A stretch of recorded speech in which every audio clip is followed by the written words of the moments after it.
Meu nome é Paula e estamos mais um papo no canal Preta Conservadora. Hoje nós vamos conversar com a Cris, é um bate-papo falando sobre nossa vida e como chegamos até aqui.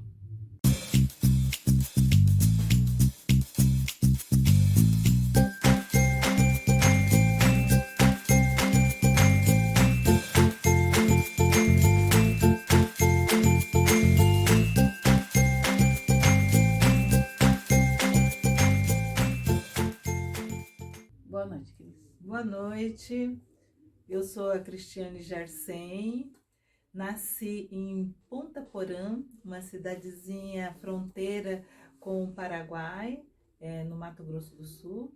Me criei em Porto Velho, Rondônia, sou cristã, me casei em Rondônia no ano de 2000 com uma pessoa super especial. Tive um filho maravilhoso e eu sou uma profissional do direito. Então vamos lá, Cris. Cris, fala para mim um pouquinho como foi chegar até aqui, né? Você é profissional de direito, uma pessoa conservadora, vamos dizer assim, como muitos gostam de falar, né? Negra, mulher, como foi chegar até aqui? Quem foram seus pais? Como foi sua infância? Então, eu sou filha do Luiz Manuel do Nascimento e Alzemira. Eles são negros também e minha infância não foi fácil. É muito difícil viver no país Brasil sendo negro e sendo pobre. E isso foi a minha realidade. Não foi fácil. Mas também nós fomos felizes. Fomos muito felizes em família. Eu sou a segunda filha. A primeira faleceu em agosto de 2021. Depois sou eu e tenho mais 3 irmãos. Então, ao todo, nós somos em 5, agora 4. E cresci em Porto Velho. Meu pai tinha um sítio. Sou fruto de escola pública. E na época em que eu estudava era bem complicado, porque não tinha cotas, não tinha, a gente não ouvia as professoras falarem, cuide dela, pega na mão dela, não. Então as pessoas ali eram bem assim, discriminatórias, né? Eles faziam a discriminação, e isso era muito difícil pra gente, mas uma coisa ficou bem latente no meu coração, na minha mente, quando minha mãe falava assim: olha, se não querem pegar na sua mão, não tem problema, você é melhor do que eles, ignoram. E sempre foi assim, então a gente não tinha esse negócio de ficar sofrendo, chorando, não. A gente sempre falava, quem não queria pegar na mão da gente, a gente falava, nós somos melhores. E a gente ignorava isso e ia trabalhando, ia estudando, ia labutando. Nós crescemos assim. Então, minha mãe foi muito sábia em falar isso pra gente, que isso criou uma crosta, né? A gente não ficava sofrendo com o ato de discriminação, não. A gente sempre tinha um outro degrau a subir, a conquistar. E isso era a nossa realidade. Então, depois fui crescendo, na época da minha adolescência, foi também bem complicado, porque a gente não tinha muita condição financeira, mas eu lembro muito claro na nossa casa, a minha mãe e meu pai dizendo, vocês são melhores, vocês são mais que eles te discriminaram? Tá, deixa pra lá, vamos lutar, vamos ter um objetivo. E isso fez com que eu crescesse, que eu ficasse forte, e hoje eu sou a mulher que sou.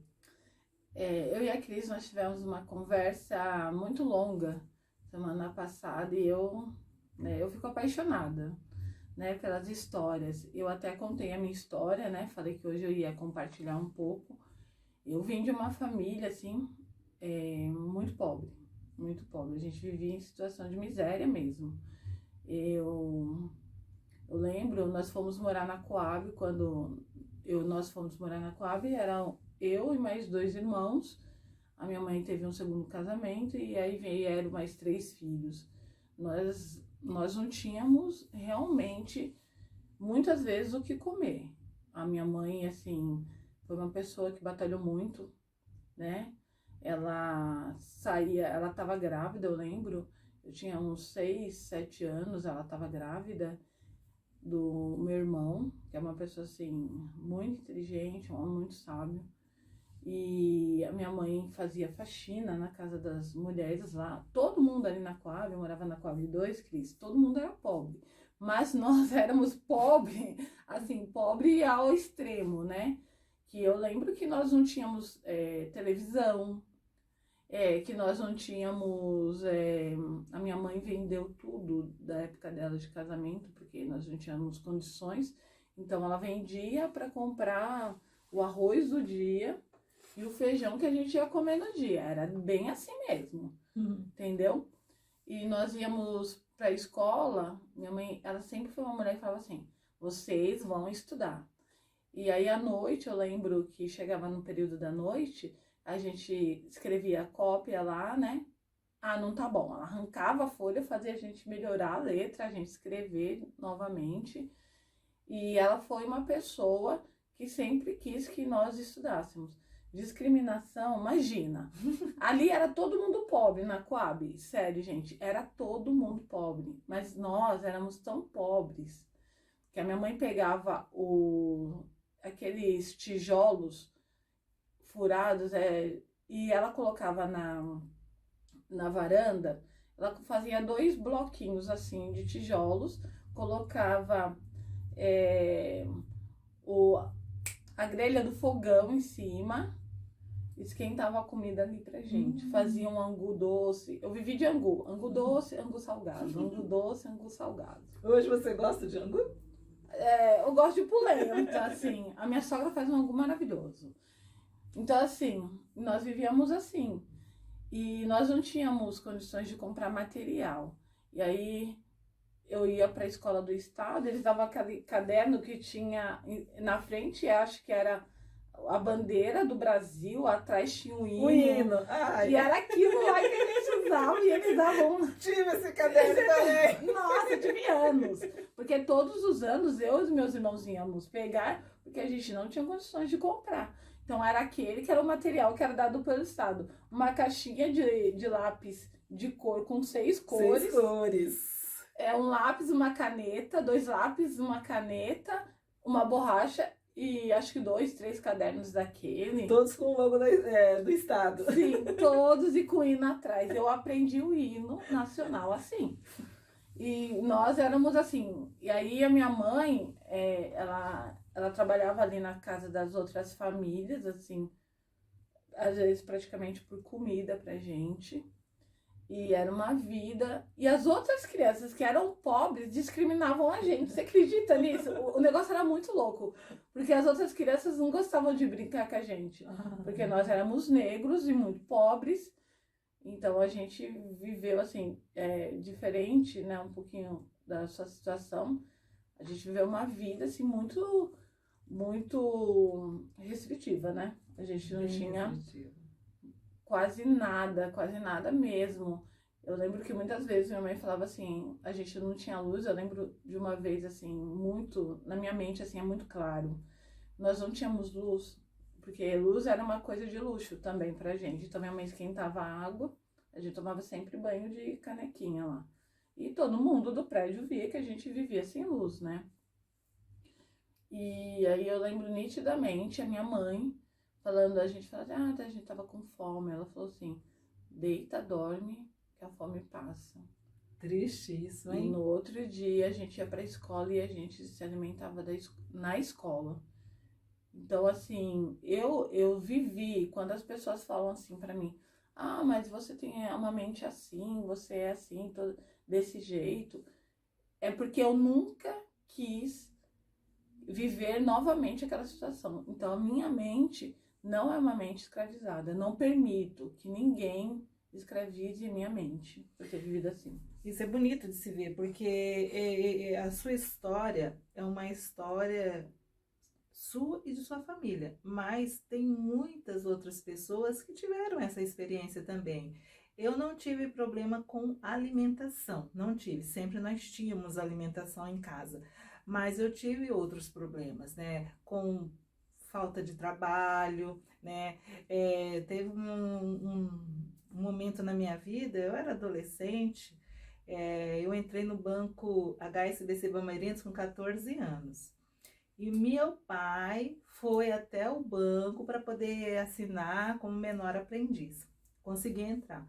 Depois que eu entrei lá, eu fiquei muito triste em ver, porque por que que eu entrei lá? Eu conheci um gerente, a esposa de um gerente, e aí a gente conversando, eu falei do meu desejo de entrar no banco, e eles colocaram, né, me deram essa oportunidade. Acontece o seguinte, que quando eu estive lá, eu cheguei lá e vi algo assim que eu fiquei muito triste, porque quando eu cheguei lá, fui olhar o RH, o banco de dados, muitos negros tinham todos os preparos possíveis, tinham terceiro grau, eram assim, tinham inglês, então eram negros que poderiam estar ali, e tinha só um carimbo dizendo assim, é, não poderia entrar por não ser compatível com a política do banco. E aí, o que que era não ser compatível com a política do banco? Aí depois eu fui fazer o paralelo, é porque eram negros. E quando eu entrei, eu era a única negra do banco, do HSBC Bameirindos. Então é algo que a gente fica bem triste, porque é algo como se o negro não tivesse vida, não tivesse competência, não tivesse condições de exercer um grau de chefia, não tivesse condições de trabalhar em um lugar público, num lugar onde há vários brancos trabalhando. E isso traz muita tristeza mesmo, porque as contas básicas vencem para todo mundo, quer seja negro, quer seja branco. Comida todos precisam, quer seja negro, quer seja branco. Por que que o branco tem preferência em relação ao negro? Isso a gente não admite. Com certeza não. É a nossa luta de mostrar que o branco também pode estar num lugar, assim como o negro também. E ao contrário, é verdadeiro. O negro pode estar onde está o branco, não tem problema isso. Isso é algo que todos nós somos iguais perante a lei. Isso é muito claro na nossa Constituição. Por que essa discriminação? Então a gente não aceita, e hoje, às vezes, a gente diz para muitas crianças, muitos adolescentes, que eles têm o dever de ter um foco, avançar, correr atrás do seu objetivo, porque nós não precisamos servir, nós precisamos trabalhar, nós precisamos mostrar que nós podemos desempenhar um papel fundamental na sociedade. Então é essa cabeça, é essa consciência que a gente quer de todos que estão assistindo este vídeo. Que você tenha um alvo, que você tenha uma meta, que você lute para alcançar essa meta, e que você não desista no primeiro não. Você tem que ter uma cabeça aberta, você tem que ter consciência de que o que um homem faz, o outro também pode fazer. Isso é claro. E aquele que te humilha, aquele que te faz sentir pequeno, ele é menor que você. Isso nós temos que ter bem claro na nossa cabeça. E assim, e aí voltando para esse caso, eu lembro que as meninas, né, elas tinham Barbie. Eu sempre gostei, eu falo que eu era um menino. Por quê? Porque eu não tinha Barbie, e aí elas falavam assim, não tinha bonecas, né? Minha mãe não tinha condições de dar. Então, aí elas viravam e falavam assim, você não tem boneca, então você só pode ser a empregada. Olha. Elas eram do mal. Hoje elas são até, assim, minhas colegas, tal, quando eu vou visitar meus irmãos, às vezes vejo, às vezes não. Mas, assim, elas falavam assim, você só pode ser a empregada, você não tem boneca, e na época não existia boneca da nossa cor, então aí elas falavam assim, não tem boneca da sua cor. E elas não deixavam brincar de casinha com elas. Mas eu não abaixava a cabeça. Os meninos que eram da minha época, que conviveram comigo, vão lembrar. Eu jogava futebol de calça lá com os meninos, empinava pipa, rodava peão, né? Peão. com os meninos, bolinha de gude. Ah, A gente fazia as caçapas ali e jogava bolinha de gude. Então, eu não deixava de brincar, não deixava de fazer as coisas que eu gostava por conta do não dos outros. Mas eu era criança, né? Eu não entendia, mas eu era muito forte. Eu fui muito forte naquele momento. E o que mudou a minha vida, Cris, foi o estudo. Sabe? Eu falava assim, eu não vou ter essa vida de privações que a minha mãe tem, né? Ela não tem, assim, a minha mãe era uma mulher inteligente, foi até o segundo grau, onde muitas mulheres da época dela, até que ela fazia faxina na casa dessas mulheres, tinha a quarta série, Cris. impressionante. E a minha mãe, da época dela, porque na época dela era até o quarto ano, e depois ela disse que tinha que fazer uma prova para ir para os outros anos. A minha mãe, ela tinha o segundo grau completo. Mas, enfim, né, assim, nós tínhamos essa condição e eu e meus irmãos passamos, os menores passaram menos, porque aí minha mãe passou no concurso público, quando ela fez, o primeiro, acho que foi o primeiro concurso que ela passou, que ela fez, e ela passou super bem, foi chamada. E a partir desse momento, a nossa vida começou a melhorar, assim, né? Começou a andar, Paulatinamente, assim, né? porque as contas chegavam, eram 6 crianças, então a gente comia demais, então tinha que ter muito arroz e feijão, que era o que mais tinha, e angu. E a minha mãe, assim, começou a dar conta e o companheiro dela também começou a trabalhar e os dois, né, começaram a dar conta da família, né? E a minha mãe sempre foi em cima da gente para estudar. Vocês têm que estudar, vocês têm que estudar. Nunca falou assim, olha, você tem que estudar porque você é negro, porque você é pobre. Não, ela falava, o estudo eu vou dar para vocês, né? O estudo vocês vão ter. Isso vocês vão ter. E eu principalmente fazia questão de ser ótima aluna. Eu era muito briguenta, gente. Eu vivia brigando na rua. Porque eles me chamavam de negra, de macaca, disso, daquilo. Eu sempre fui uma menina muito alta e muito magra. Então eu tinha vários apelidos. Mas aí eu resolvia tudo na pancada no meio da rua. Então quase todos os dias tinha eu ali no flado, no meio da rua, na rodinha, todo mundo briga, briga, briga. E eu tava lá no meio da rua. Parecia mesmo um menino, assim. Mas sabe o que também me livrou de muitas confusões? Que eu procurei o esporte. Eu fui jogar basquete. E isso, Cris, mudou a minha visão, mudou a minha vida. Eu falo pra você, quando eu fui jogar basquete, encontrei outras pessoas. E lá na Coab, 70% eram negros. Então eu encontrei outras meninas negras. E assim, e aí nesse momento, a minha vida, eu falo assim, a minha vida social começa a mudar. Foi Uma nesse outra direção. comecei a ter outra cabeça. Então aí você atribui a sua mudança, você foca no esporte nesse momento. Porque o estudo, a minha mãe já me obrigava a gente a estudar, a ter notas boas, ela sempre obrigou. E aí, a partir daí, eu comecei a focar e aí começa a mudar a minha visão do mundo, né? Eu falo que talvez o esporte tenha me salvado de muitas coisas, né? Porque eu comecei a conhecer pessoas não só do meu prédio, mas pessoas dos outros prédios e de pensamentos diferentes. Apesar que na Coab ali a gente tinha uma situação que no começo da Coab, né? Então é meio assim, eu vou ser o dono do pedaço, então tinha muitas mortes. No começo na Coab tinha muitas mortes, tinha muito. Um amigo nosso, daqui a pouco estava morto, o outro, né, tinha que fugir do local, tinha muito isso.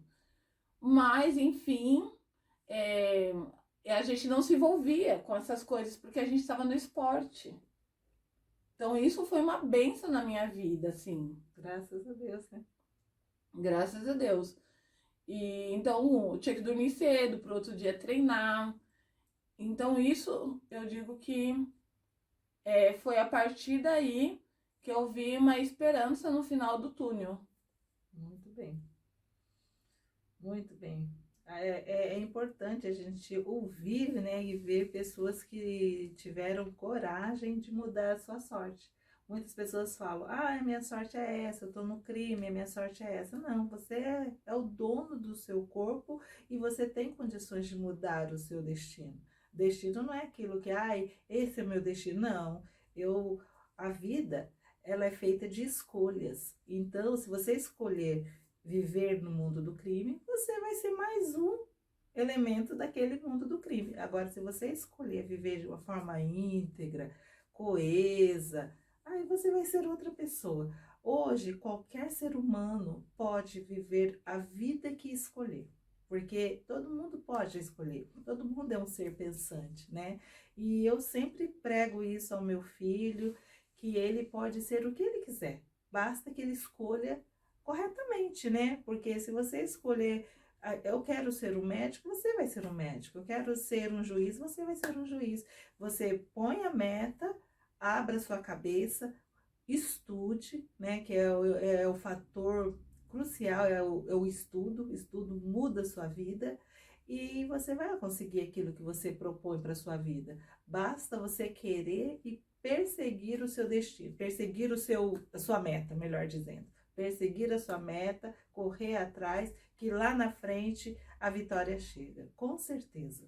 E o mais engraçado, assim, que eu vejo, hoje eu tô com a voz ruim porque tá meio gripada.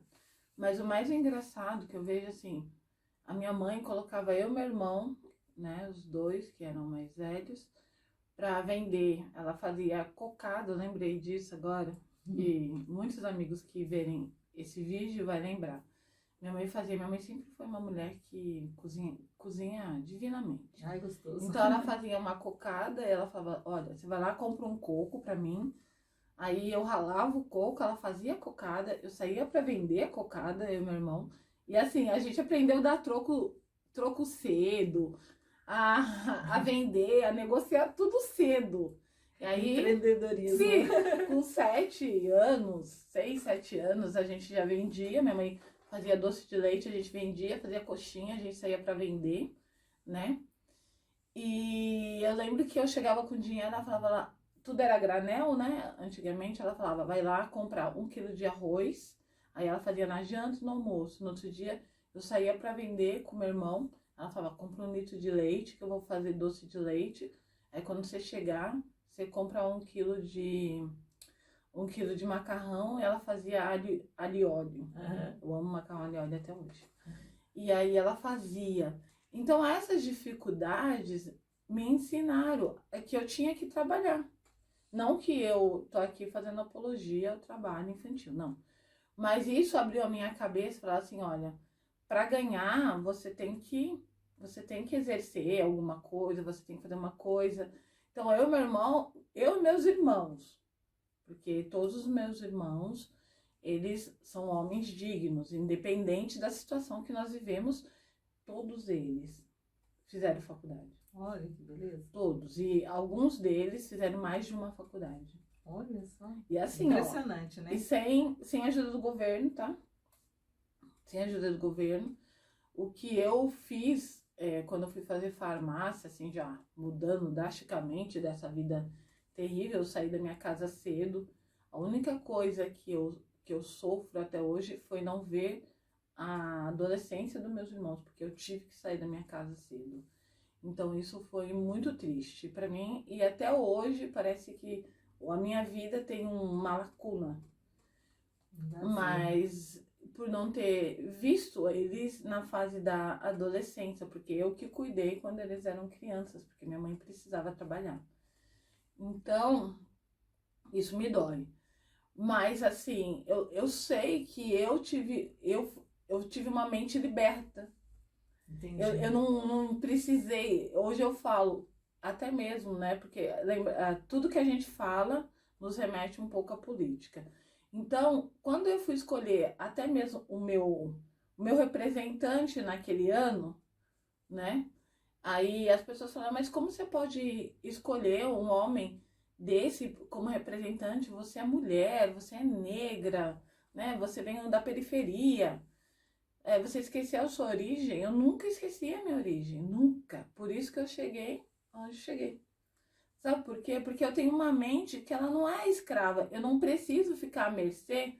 Não que eu sou contra, já avisei, eu já falei. Não que eu vou ficar contra. Ah, sou à mercê de um incentivo ali, um gás, né? É lógico que se na minha época tivesse, ia ajudar muita gente, né? Minha mãe não ia precisar criar da gente daquela forma, de uma situação que trazia até risco para nossa vida, né? Mas assim, um auxílio gás, um auxílio leite, um auxílio, não. A gente sempre teve que lutar muito por aquilo que a gente acreditava, o que a gente precisava. Então isso fez com que nós fôssemos fortes. Apesar de muita gente não acreditar em nós, muitas pessoas ali que a gente convivia falavam, não, esses meninos não vão dar nada, né? Esses meninos aí vão ser um perdido que nem os outros aí, vão ser uns drogados, essas meninas vão ser aí terríveis. Mas aquele momento que estava sendo trabalhado na nossa vida fez com que nós fôssemos pessoas livres. E a gente não sabia disso, Cris. Ah, mas isso é interessante, né? Tudo que você passa é um aprendizado, né? Eu estava lendo um livro que chama O Crisol. E ele fala que o ouro, para ser purificado, ele tem que passar em vários processos até ele ficar o ouro puro mesmo. E a vida da gente é assim, a gente vive num crisol. Hoje a gente vai purificando, quando pequeno, vai purificando para ser um adulto, um cidadão que sirva de exemplo para a sociedade, né? E eu acho que pessoas que ganham tudo muito fácil não dão valor. Essas pessoas não dão valor naquilo que vem fácil. Então, tudo que é conquistado, tudo que é muito lutado, quando chega a chegar na apoteose, conseguir aquilo que você está lutando, é muito importante para a gente. Isso traz aprendizado, traz força, né? Nos move para a gente conquistar outros objetivos, hoje nós vivemos assim. Você consegue chegar num patamar, você tem outra meta, outro plano de vida, outro objetivo. E a vida é feita dessa forma, né? Todos têm um objetivo. Aquele que não tem objetivo, ele pode até falar assim, não preciso mais viver, porque quando você não tem motivação, quando você não tem esperança, quando você não tem mais nada, o que te resta é sepultura, né? Então nós temos que ter objetivo, o mínimo que seja, mas nós temos que colocar metas em nossas vidas. E quando eu e a Cris estávamos conversando, a Cris, ela luta pela causa dos negros. E isso me encantou, porque ela luta, mas ela tem a mente, assim, que nem a gente tá falando, uma mente liberta. Né? Ela fala assim, eu sou cristã, porque às vezes tem pessoas que olham a gente e falam assim, ela é cristã, ela não é a favor do aborto, ela não é a favor da liberação de drogas, ela não... imagina, então essa pessoa não serve para viver na coletividade. Mas a nossa história mostra que nós viemos dali, do chão, né? A gente fala, brinca, chão de fábrica. Nós viemos de lá, gente. Nós passamos privações, nós passamos humilhações, fomos, que nem aquele chegou lá, viu que... Olha, eu já passei muito por isso. Eu vou falar uma coisa pra você, quem me conhece pode testificar isso. Né? Em todos os lugares que eu passei, eu participei da parte gerencial. Em todos os lugares que eu passei, no mínimo, a pessoa que era gerente, que trabalhava aí, o dono, ele me colocava numa situação de destaque. Muito bom, hein? Então, quer dizer, teve lugares também que, assim, olha, ela é muito boa, ela é excelente, né? Eu tava num lugar de destaque, mas eu não podia ir, vamos supor, para Casa Grande. Teve um lugar que eu trabalhei que eu só servia para trabalhar em alguns lugares. Mas o lugar essencial, eu não tinha o perfil. Mas o perfil não era o perfil, porque eu era muito boa, mas eu era negra. O perfil era ser negra ou ser branca, né? Esse era o perfil. Esse era eu não podia estar ali por conta do meu perfil. Aí eu até perguntei para uma pessoa e essa pessoa, esse rapaz falou, é isso mesmo, o seu perfil é por conta disso. E aí eu também saí e fui para outro lugar e entrei como na parte da gerência. Então assim, eu nunca deixei que as pessoas me pautassem. Eu nunca permiti. Porque quando eu era criança, as pessoas já faziam isso, né? Você não vai brincar comigo porque você é negra, porque você não tem a boneca. A únicos lugares que eles não podiam me tirar era dos times, porque eu era boa no que eu fazia. Então eu era boa naquilo, então eu tinha que fazer parte do time principal. Então por conta disso, né? Por isso que eu falo, o esporte ele me trouxe essa visão de mundo que eu posso ser o que eu quiser. É muito bom a gente ver isso, né? Você falando, eu lembrei de uma experiência muito triste. Como eu já disse, né? Eu entrei no banco como menor aprendiz e saí de lá quando fui me casar. Mas antes disso, eu galguei todos os lugares possíveis ali no banco. Eu saí como gerente também. Saí porque eu pedi para sair, porque eu não conseguia transferência aqui para São José. Meu esposo morava aqui e eu em Rondônia. Mas uma vez eu tive uma reunião. A matriz do banco era em Curitiba. Eu tive uma reunião. E lá os voos na época só saíam à meia-noite. Eu entrei no voo, era um voo internacional que tinha vindo do exterior e fez uma escala em Porto Velho e eu entrei no voo. Aí quando eu entrei, aquele voo super grande, com duas classes, a classe executiva e a classe econômica, né? E eu tinha uma passagem na classe econômica. Aí eu sentei perto de um gringo que falava inglês ou outra língua que eu não entendia naquela época. Aí ele chamou a comissária do voo e falou que não queria viajar ao meu lado. Mas eu não entendi, porque ele falou na língua dele e eu não entendi. Só sei que a comissária foi até acho que é o piloto, falou da situação. Aí ele tinha pedido para ser trocado para viajar, continuar a viagem em outra poltrona, não ao lado da minha. Aí não entendi nada. Fiquei quieta lá, tal, rindo para todo mundo, tal, achando que estava tudo certo. Tava tudo ótimo. Tava tudo ótimo, tudo lindo, mas no entanto não estava. E eu não estava entendendo. É por isso que é bom a gente ter conhecimento, né? Quem tem conhecimento, ó, se eu soubesse, eu acredito que era o alemão que ele estava falando, que o voo estava vindo da Alemanha. Aí só sei que de repente o piloto falou que ele estaria me tirando da classe econômica, eu iria viajar na classe executiva, porque não era o meu companheiro, ao meu lado, né, o viajante ao meu lado que teria que sair. Ele tinha pedido para sair, mas quem merecia sair era eu, porque eu não poderia viajar ao lado de uma pessoa como aquela. Aí o voo todo bateram palma, todos que estavam no voo bateram palma, né? E eu fiquei bem feliz, mas até ali eu não entendi. Eu fui para outra classe, uma classe muito mais chique e tal, gostei, viajei até Curitiba nessa classe. Só que quando eu estava saindo, a comissária me chamou e pediu desculpas, e daí que ela me contou que realmente tinha acontecido, que o viajante ao meu lado, né, o meu colega de viagem, não estava querendo viajar comigo por conta da minha cor. Aí, mas só que isso foi em 1990. Foi em 1990 isso que aconteceu. Não, 2000, no ano de 2000. Que aconteceu esse episódio na minha vida. E eu fiquei pensando, né? quando você não consegue fazer alguma coisa para você se defender, sempre tem alguém que te defende, né? E assim, eu, eu já penso também dessa forma, porque existem leis.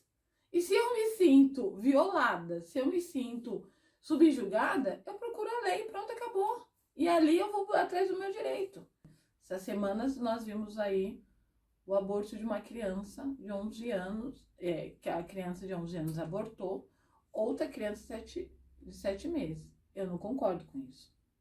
Porque a palavra de Deus, ela me fala sobre isso. Ela me fala que quem tira, quem dá a vida é Deus. Então, eu acredito na palavra do Senhor. Então, eu não concordo. Eu entendo que eu posso falar sobre isso também, porque eu vivi uma situação dessa. Então, eu posso falar, né? Sem aqueles negócios, eu tenho lugar de fala, eu tenho lugar de fala para falar isso. Para falar sobre isso. Então, assim, eu não concordo. Então, assim, mas existe lei. Existe lei até para isso. Então, assim, nós temos as leis. E aí, quando você fala assim, eu não concordo com isso, aí vem um lado da sociedade, não um lado, uma minoria, e elas falam, então você não é negra, mas, assim, eu vou viver de movimento, eu vou viver... Não. Que nem tem a Cris aqui, que ela defende o direito dos negros, ela é muito engajada na causa do negro, mas ela é uma pessoa que tem um pensamento conservador. E mesmo assim ela defende.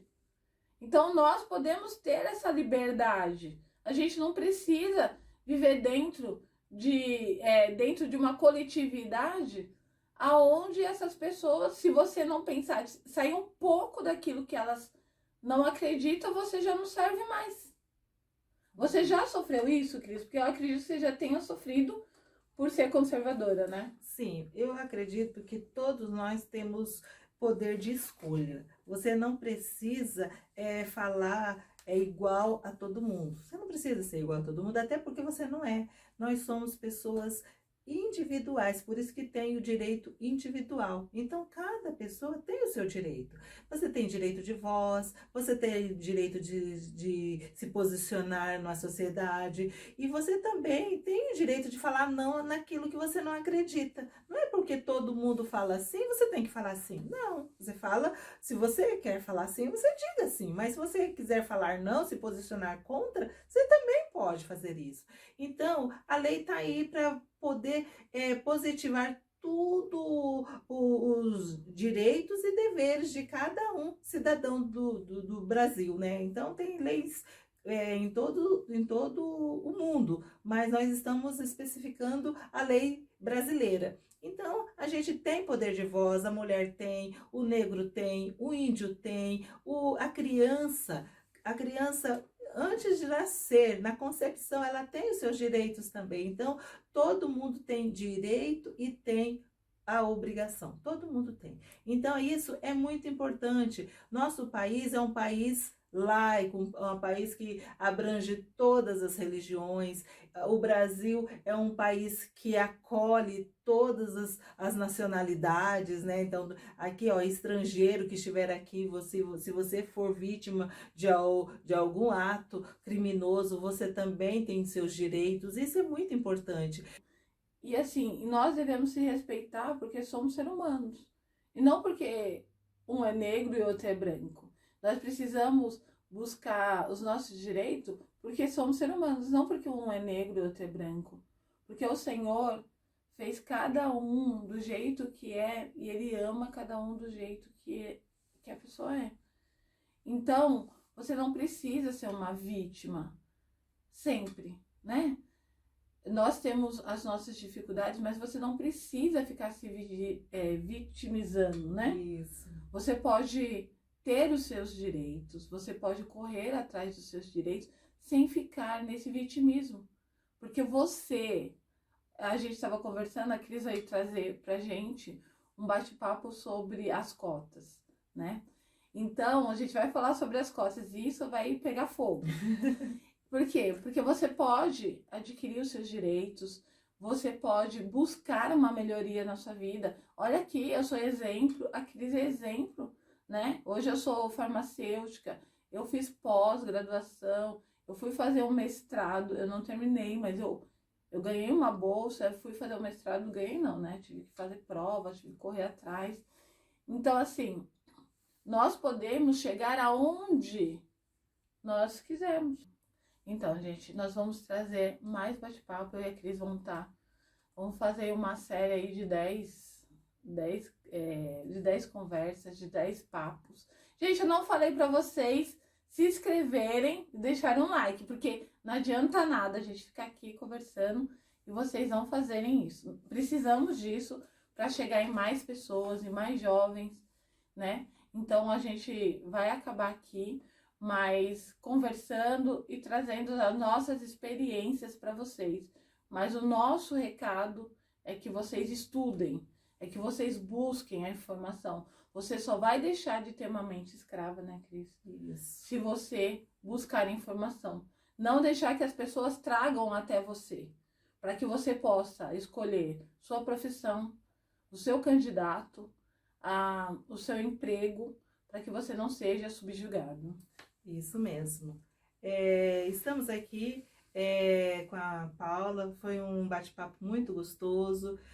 Teremos mais, né, Paula? Vamos ter, porque Teremos ela vai mais. falar sobre a cota. Isso, vamos falar sobre a cota, vamos falar sobre conscientização, vamos falar sobre quais são os degraus que você deve percorrer para ter uma vida melhor. Isso vai ser bem legal. Espero que você curta esse vídeo, que você goste, que você faça o melhor para se tornar uma pessoa mais sociável, né? Para ser uma pessoa útil para a sociedade. Acho que essa palavra é ideal. Vamos ser úteis, né? Úteis para a sociedade. Para a sociedade. É isso que é o recadinho de hoje. Tenha uma excelente noite. Fiquem com Deus. Amém.